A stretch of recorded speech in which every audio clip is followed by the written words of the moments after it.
Pues nada, amigos, ya estamos aquí otra vez con otra entrevista, esta vez muy interesante. Estoy con el psicólogo valenciano, Eric Alisandre, Muy y bien, buenas. yo soy Juan Carlos, hola. Yo soy Juan Carlos Francibia, y bien, yo ahora estoy trabajando en Denia, él está trabajando en Valencia, pero Eric y yo tenemos una cosa en común, es que hemos estudiado en la misma universidad, y no solo eso, sino que yo, la primera persona que vi cuando llegué a la Universidad Católica, allá por septiembre de 2011, era el señor Eric. ¿Te acuerdas que fuimos Lo las primeras recuerdo, personas que nos vimos? lo recuerdo. Creo que incluso llegamos tarde a la primera clase y no sabíamos ni dónde estaba el aula y tal. Y nada, ese fue el inicio. Y bien, Efectivamente. sí, está Bueno, súper bien. es un placer estar aquí contigo, Juan Carlos, en primer lugar. Y sí, es verdad, recuerdo ese primer día cuando éramos personas totalmente distintas, ¿no? Cómo hemos cambiado con el tiempo de aquella primera clase en la que éramos unos profanos en la materia y desconocíamos todo hasta llegamos tarde, hasta ahora, ¿no? De poder tener la suerte de tener una conversación hablando ya como dos personas que saben un poco ya del tema, ¿no? Entonces, es bonito encontrarme contigo aquí ahora, en este momento, y es un placer estar aquí. Perfecto, amigos. Muchas gracias. El placer es mutuo. Y bien, amigos, hemos decidido empezar esta entrevista, que espero que haya muchas más.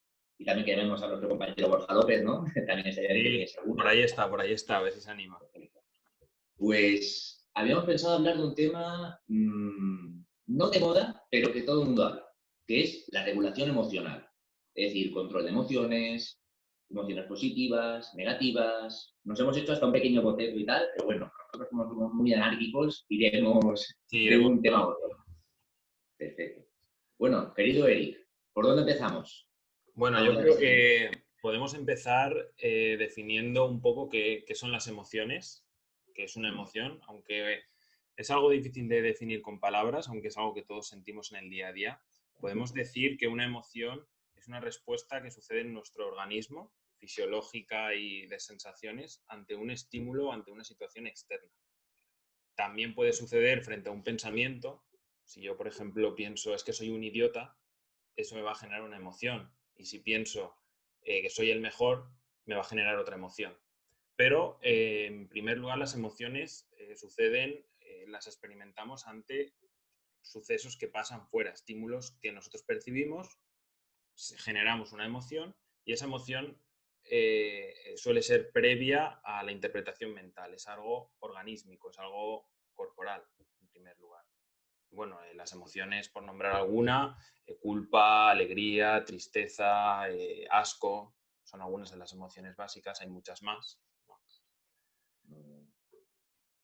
Y, por ejemplo, en ese sentido, bueno, tú que eres psicólogo y te dedicas a la psicología clínica como yo, ¿no ves a veces que la gente evita ciertas emociones? Por ejemplo, las emociones negativas, ¿no? Yo Sí. siempre tengo la teoría, ¿no? O el pensamiento de que se nos ha educado en una sociedad, en un mundo, en el que hablar de temas negativos no mola, no es cool, no tiene hashtags, no es trending topic. Es un tema incluso que hay que evitar. Y muchas veces en la vida yo me da cuenta, bueno, lo sabemos todos, que hay ciertas emociones que no podemos evitar. Yo, por ejemplo, emociones muy grandes que veo aquí en consulta es el tema de la culpabilidad, la necesidad de aprobación, el siempre buscar una pega a todo, no sé. Hay emociones que forman parte del ser humano y hay otras emociones que podemos aprender a controlar. Tú en este sentido, ¿qué podrías decir de estas emociones negativas tan Pues mira, estigmatizadas? lo primero que te voy a decir es que a mí la separación en emociones positivas y emociones negativas personalmente no me gusta. No me gusta porque ya implica que hay unas emociones que son buenas, las positivas, y otras emociones que son negativas, que son aquellas que, como tú muy bien dices, tratamos de evitar.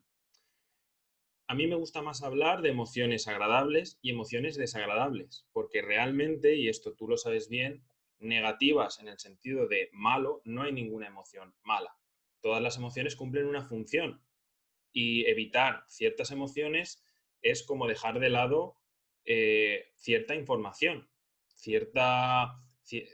es como si estuviésemos hablando de una paleta de colores y cada emoción es un color y con esos colores yo puedo moverme por la vida con mayor o menor recurso, facilidad. Lo rico y lo interesante es tener cuantos más variedad y posibilidades, mejor. Si yo cojo los colores oscuros, los colores que a mí no me gustan y los aparto, me quedo sin esos recursos. Entonces, me gusta más hablar de emociones agradables y desagradables, porque está claro que hay emociones muy desagradables que a nadie le gusta sentir, pero no podemos marginarlas. En primer lugar, porque se van a manifestar de otra manera, y en segundo lugar, porque ahí hay información y nos están diciendo algo. Si el ser humano hubiese vivido sin miedo, no hubiésemos sobrevivido hasta el día de hoy. El miedo es una emoción muy desagradable que genera una respuesta fisiológica muy desagradable también, pero que es fundamental para la supervivencia. Es una emoción principal, es la que nos ha llevado a lo mejor como especie hasta aquí, ¿no? Entonces, esa es mi forma de verlo. Sí que es verdad que se habla de emociones positivas y negativas, pero a mí me gusta más, y sobre todo en terapia, nombrarlas como desagradables, no como negativas. Porque una emoción muy desagradable puede ser muy positiva para mi vida. Una emoción desagradable que me habla de que no soy feliz en un trabajo, esa información de desagrado puede ser positiva y me puede llevar a un lugar donde yo sea más feliz. Otro ejemplo que me gusta mucho poner es como si fuesen los mandos de un coche. Tú estás conduciendo un coche y tienes luces que te avisan, ¿no? Si te estás quedando sin batería, si has pinchado una rueda, si estás en reserva. Si nosotros apagamos las luces que no nos interesan, que no nos gusta ver cuando se encienden, ¿qué pasa con el gobierno, con la dirección, con el conducir? Empezamos a perder recursos y podemos hasta tener un accidente, ¿no? Metafóricamente hablando. Entonces, y ahí es lo que tú dices, ¿no? Cuando hablas de la gestión emocional, del control emocional, ahora hablaremos de eso un poco más en profundidad. Sí. Y vamos a ver cómo no se trata tanto de reprimir o de no sentir lo desagradable, lo negativo, sino a saber relacionarnos de una manera adulta, que no nos sobredimensionen, que no tener una intensidad de 100 con esas emociones, poder sentirlas y decir, ah, vale, me pasa esto, quiere decir esto, voy por aquí, por allá, de una manera más calmada. Claro. En ese sentido, también una cosa que encuentro es que la gente, cuando rechaza las emociones negativas, no está siendo realista. Es decir, ante el duelo de un familiar que ha fallecido tu hijo, ha fallecido tu madre, tu abuelo, quien sea un ser querido, pongamos, incluso una mascota, el tema de llorar no me gusta, no me gusta estar triste, es que hay que ver que esa emoción es totalmente congruente con lo que estás sintiendo. Si se vuelve un familiar y tú estás más contento que el Joker, pues hombre, no es muy adaptativo y nos da señales. Por eso es muy buena la distinción que has hecho de emociones agradables y desagradables.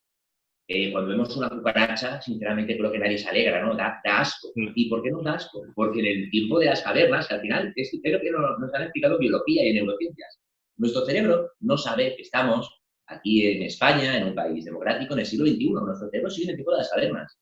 Por eso cuando vemos una serpiente, una rata, una cucaracha, nos da ese asco. Es un asco que va en nuestro ADN y es un asco adaptativo. Por eso, aunque sean emociones no agradables, cuando las experimentamos de una manera muy intensa, es muy importante venir a consulta. Y eso que lo digo, la gente que viene a consulta viene para psicoeducarse, para aprender. Sinceramente, casi todos los problemas que tú tratarás, y yo también, son problemas de vida.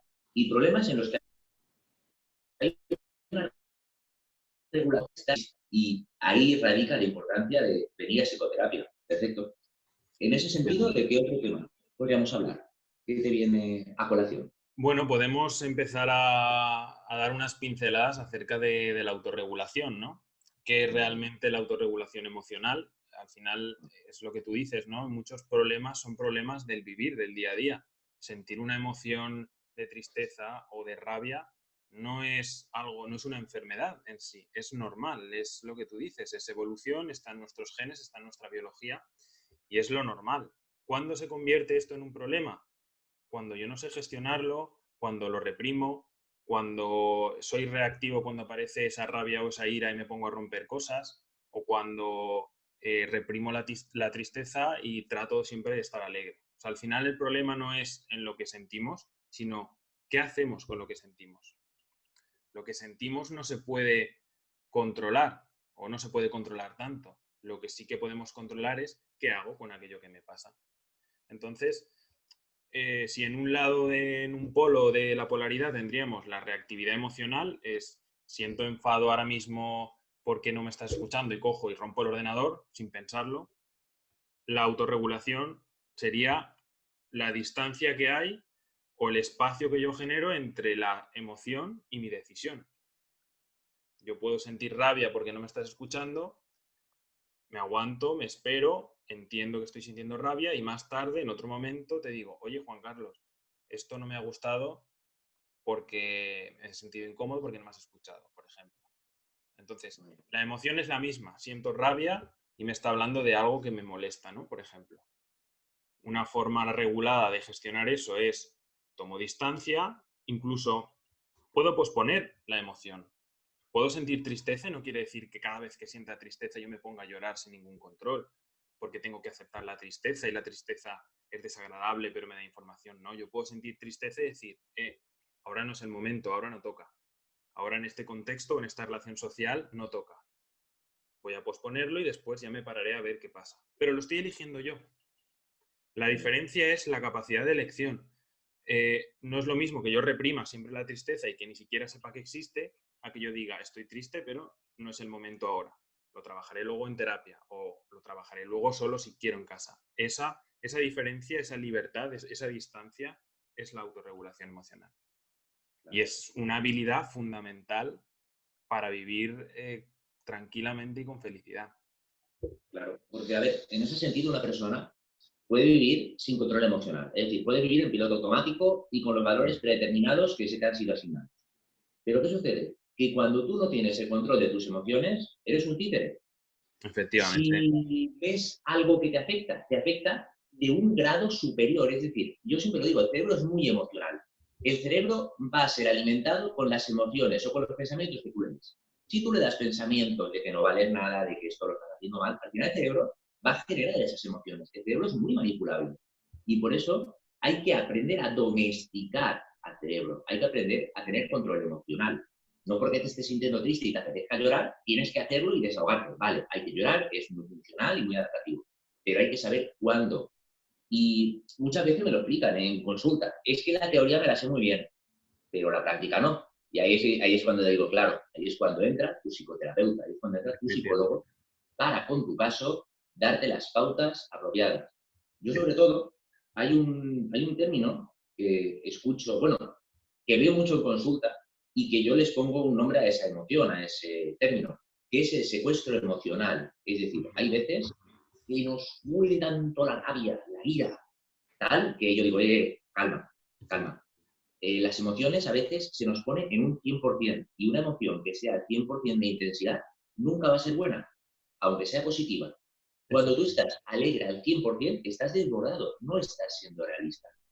Por eso en ese sentido es tan importante el secuestro emocional, aprender a cómo manejarlo. ¿Qué opinas?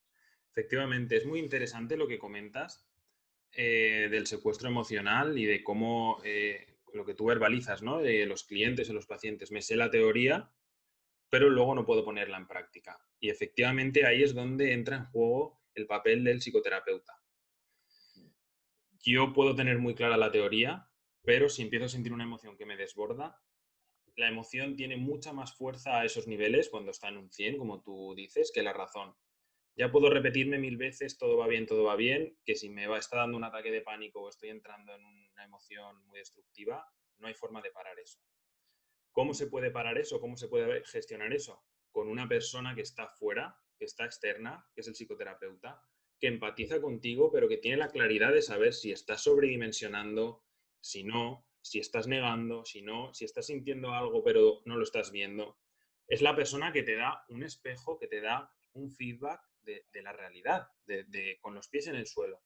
Y si tú, seguro que te has encontrado situaciones así, tienes un cliente, un paciente que te está diciendo que está de maravilla, con una cara de tristeza, con el cuerpo cerrado, mirando al suelo, que tú puedes sentir su tristeza, vamos, casi como que te toca físicamente, tú le puedes dar ese feedback. Tú le puedes llevar a ver y a descubrir lugares que él no va a poder llegar ni descubrir nunca a través de la teoría. porque la teoría llega hasta donde llega. Una vez que entramos a sentir, si no tengo otra persona afuera que me haga un poco de sostén o que me diga mira por aquí, mira por allá, voy a estar perdido. Y ese aprendizaje es fundamental porque se aprende en terapia, que es un lugar de seguridad tranquilo donde la persona puede llorar, puede expresar su rabia, puede ser irracional, porque muchas veces no entramos a sentir por no entrar en lo irracional. Yo entiendo que esta situación es normal, que aquí no pasa nada, que nadie me habla mal, pero yo es que me siento una rabia terrible y la niego porque no tengo explicación. En terapia es un espacio donde vamos a ver qué pasa con esa rabia. En un contexto seguro, nadie nos va a juzgar, el terapeuta está aquí para ayudarte, es un apoyo, puedes probar, puedes sentir y ese aprendizaje, esa experiencia emocional correctiva es la que sana y es la que después, la psicoeducación de la que tú hablas, se lleva el cliente o el paciente para toda la vida. Esas experiencias correctivas, ese aprendizaje emocional, es para toda la vida y para cualquier situación. Y un cliente puede venir y aprenderlo por una pérdida de un familiar y el aprendizaje llevárselo y estar aplicándolo el resto de su vida a un montón de situaciones distintas. Eso es lo bonito, ¿no? Un poco de la psicoterapia. Ahí está. Y los cambios. En psicología, una cosa que motiva mucho a los psicólogos como yo es ver los avances. Cuando un cliente se lo ocurra, cuando viene un cliente descorazonado, roto por dentro, y ves cómo poco a poco va uniendo las piezas y vuelve a... Eso es precioso. Si no hubiese eso, no seríamos psicólogos. Pero ante todo esto yo también veo una cosa, que es que muchas veces parece que la regulación emocional es como una tarea pendiente, bueno, ya me encargaré en su día, o bueno, como no corre prisa, como, bueno, esto al final yo me lo miro y tal. Yo siempre lo digo, a ver, no te vas a morir por no tener unas emociones, bueno, a ver, nunca es extremo, pero de normal puedes vivir con unas emociones desreguladas. Pero yo muchas veces le pregunto a mi cliente, ¿tú cuántos pensamientos tienes al día? ¿Cuánto podemos llegar a tener? ¿100, 200, 1000, 500?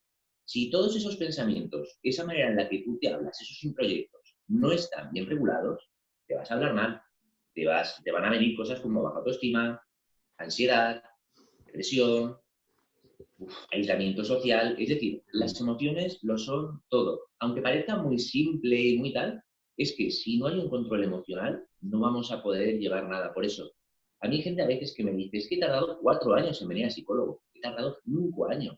¿Sabéis lo que es 5 años dándole vueltas a la cabeza? A cosas que con todo respeto al mundo están distorsionadas.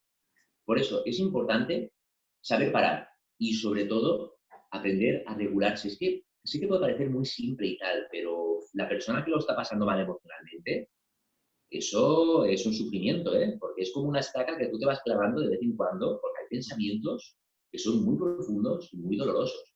Y ahí entramos los psicólogos, sí. Tienes razón. Efectivamente, al fin y al cabo, todos en nuestra vida vamos buscando estados emocionales que nos gustan o con los que nos sentimos realizados y otros que no. Y como tú dices muy bien, las creencias, sobre todo los introyectos, cómo nos hablamos, qué pensamos de nosotros mismos, de cómo nos guiamos a nosotros mismos en el día a día, si nos estamos dando con un látigo y fustigando constantemente o nos estamos apoyando con las autoinstrucciones que nos damos, todo eso determina un estado emocional. Son lo que en psicología se llama emociones secundarias. Es decir, el estado en el que yo anímico entro, condicionado por cómo me hablo o qué me digo con lo que sucede, ¿no? Y muchas veces el problema, creo que ya lo he comentado antes, pero no es la emoción que me pasa, ¿no? Sino qué hago yo después con eso. Estaba viendo el otro día tu entrevista con Eva, creo que se llama, la chica que trabaja con miedo a volar. Y sí, Eva 10, exacto. Y estaba pensando, claro, muchas veces el problema, como yo lo veo, ¿no? A lo mejor es, intento subir un avión, ¿no? O intento enfrentar una fobia, me desborda un miedo terrible, una emoción primaria, que es sube y baja la emoción. Sube el miedo, me alejo del estímulo, pero después empieza ahí. Mira, eres un inútil, ¿cómo lo has hecho? Es que no vas a ser capaz nunca, es que ves cómo no tienes soluciones, que no vales para nada, pum, pum, pum, pum. Esa emoción de miedo que sube y baja y se va, natural, pasa a ser sustituida por una emoción de culpa o un estado anímico de resentimiento que puede durar días, semanas, años, los 4 años que tú comentabas antes de venir a terapia. O sea, al final, si no cambiamos ese discurso mental, el estado anímico en el que nos metemos, no se puede cambiar. Por mucha fiesta que yo me haga por fuera, por mucho logro que yo haga empresarialmente, si yo por dentro no reconozco y no valoro, estoy muerto. O sea, ahí no hay nadie que me pueda sacar. Si mi mensaje y mi discurso mental es de machaque, voy a entrar en estados anímicos muy, muy, muy desagradables.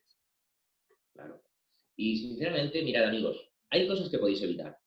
Podéis evitar subir en avión, puedes evitar ciertas discusiones, puedes evitar ciertos entornos, pero muy queridos oyentes y followers nuestros, nunca vais a poder evitar vuestros pensamientos. Vuestros pensamientos os van a acompañar de la cuna a la tumba. La única persona con la que vais a estar toda la vida, dicho mal y rápido, y aunque suene muy importante, vais a ser vosotros. Así que qué menos que aprender a hablaros de la manera correcta. No ser tan duros, no ser tan inquisitorios. Muchas veces yo lo digo. El peor enemigo de una persona es su propio cerebro. Es decir, el cerebro hay que saber controlarlo, porque si no el cerebro empieza a divagar y empieza de una cosita así, acaba así, así, y al final, claro, no te puedes hacer cargo. Por eso yo lo digo, es decir, es tan importante el aprender a controlar pensamientos, porque la persona cuando cambia pensamientos, cambia todo. Al igual esa necesidad de aprobación, esa necesidad de aplauso social, esa culpabilidad por cosas que pasaron hace 20 años, cuando tocas la tecla adecuada, cambia y dices, ah, mira, ya no me preocupo tanto por la expareja que tuve hace 20 años, que los hay, ¿eh? Por eso, yo, si quieres, para acabar, te voy a hacer una pregunta, ¿vale? De esta profunda. ¿Hay solución a esta regulación emocional? ¿Se puede aprender a regularse emocionalmente? Ahí lo dejo. Dime. Obviamente sí, se puede aprender. Y es cierto que al final no hace falta tener una regulación emocional perfecta para ir sobreviviendo por la vida. Todos de alguna manera, quien más y quien menos, va compensando, evita pasar por aquí y da largos rodeos para continuar con su vida.